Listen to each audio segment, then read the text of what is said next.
An Academy Award-nominated legend is gone at 85, and the UK theatre world is stunned tonight.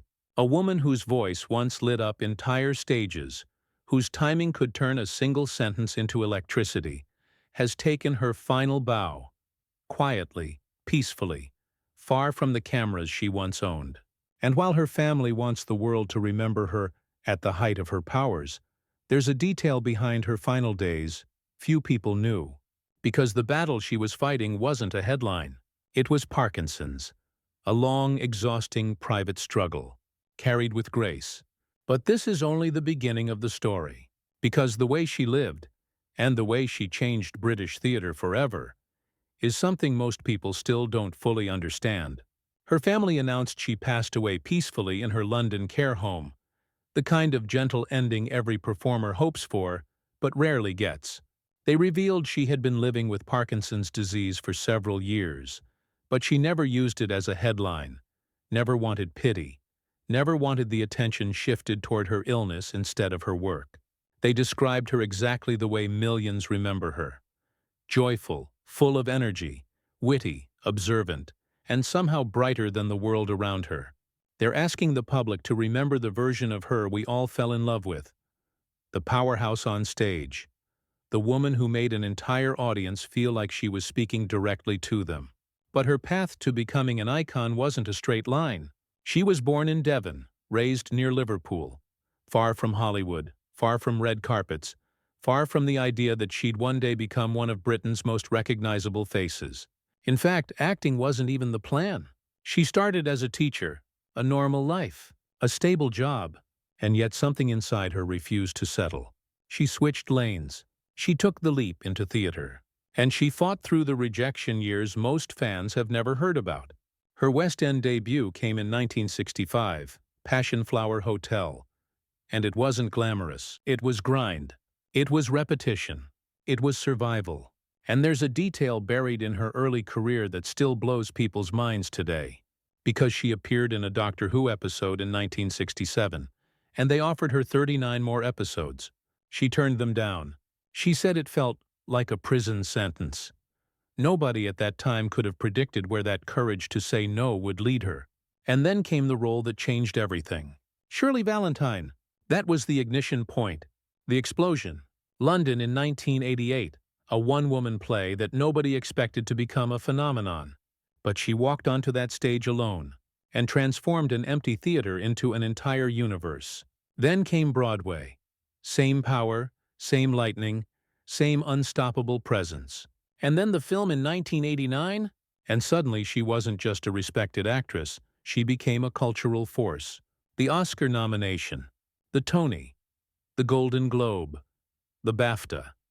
That trifecta of awards and recognition cemented her as the nation's sweetheart. Even though the seeds of that reputation existed years earlier, this was the moment it became undeniable. This was the role that glued her name to British acting history forever. But behind the applause was something even more powerful. Because through every chapter of her career, through every standing ovation, every award, every headline, there was one constant force behind the curtain. John Alderton. 56 years together. Not a Hollywood-style tabloid marriage, not a PR arrangement, not a trophy relationship, but a genuine partnership built on time, trust, and creative electricity. They worked side by side, not competing, but elevating each other. And when he spoke about her after her passing, he didn't talk about fame. He didn't talk about awards. He said she was the kind of woman who never said, "Look at me." She lifted others. She made other actors better. She made every room warmer. Their marriage was the hidden engine, the quiet foundation that let her shine without needing attention. And even at the height of fame, she kept surprising everyone. Even when the spotlight softened, she refused to fade. In 2005, she stunned a whole new wave of viewers in the BBC's Bleak House, proving she could still reinvent herself decades into her career. And then in 2013, another unexpected twist. Dustin Hoffman personally called her for Quartet, his directing debut. She didn't chase that role. It came to her. Even she admitted she was shocked he even knew her name. That's how magnetic she was. Even in her later chapters, She still drew world-class creators toward her. She didn't slow down. She didn't retreat.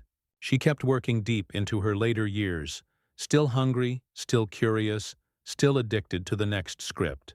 And what the industry is saying now? The reaction was instant and heavy. Joanna Lumley called her unforgettable. Russell T. Davies wrote that having her on set was an honor, and that her timing, her mischief, her salt, her soul, was unlike anything else. Actors who only worked with her for a single afternoon still remember the way she changed the energy in a room. She didn't just perform, she elevated everyone around her. That's the kind of influence you can't fake. The kind that lasts longer than trends. The kind people never forget, and the untouched part of her legacy. Because when you look back at all of it, the stages, the awards, the decades of characters, you realize her greatest performance wasn't a single role. It was her presence. The way she made people feel. The way she taught the world that one voice, one woman, one moment of truth, could change everything. Scripts end, films fade, but the imprint she left doesn't. And maybe that's why this loss hits so deeply, because she wasn't just acting. She was living every line as if it mattered.